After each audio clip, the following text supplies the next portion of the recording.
आज जो आसंता 2024-25 आर्थिक वर्ष पर जो पूर्णांग बजेट आसीबो सेथिपाई गोटे प्री बजेट रो प्रस्तुति पाई आज जो माने ये बजेट उपरे अध्ययन करिसंती पूर्वरु बजेट प्रस्तुत करिसंती बजेट को कार्यकारी करिसंती अर्थ मंत्री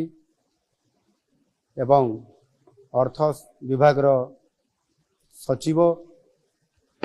एवं जो माने अर्थ उपरे पांडित्य अर्जन करिसंती एवं विभिन्न ये अर्थ संबंधी अनुष्ठान संपुक्त अछंती समानंको आज डका जाइथिला।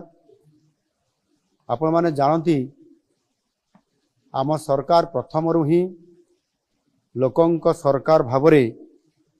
साधारण जनतांकर मतामत को गुरुतर दे आसी 2024 आर्थिक वर्ष पर साधारण बजेट आगामी 25 तारीख रे विधानसभा रे उपस्थापित हेबार ये कार्यक्रम अछि। आमर बजेट टी जेपरी वास्तव रे लोकंकर बजेट हेकरी लोकंक पाखरे उपस्थापना हो पारिबो समस्तंकर आशा आकांक्षा को प्रतिफलित करि पारिबो सेथिपाई ए उद्यम जारी रहिछि। आउ एथिपाई मध्य ऑनलाइन जरिया रे व्हाट्सएप माध्यम रे आमे मतामत लड़ीछु एवं अति सुखद खबर अछि जे ये मतामत एथर बहु आग्रह रे अनेक लोक इतरे सामिल होइछंती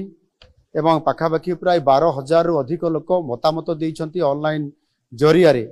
जहा कि पूर्व वर्ष मानक तुलना रे ये 6 गुण अधिक लोकंक एपरी व्यापक अंशग्रहण आम पाई बहुत बड़े गोटे उत्साहजनक। आज मध्य ए प्री बजेट रो ई प्रस्तुति बैठक रे पाखापाखि प्राय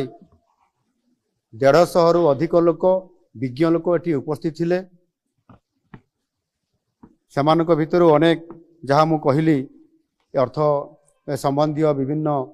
विभाग विशेषज्ञ अर्थनीतिज्ञ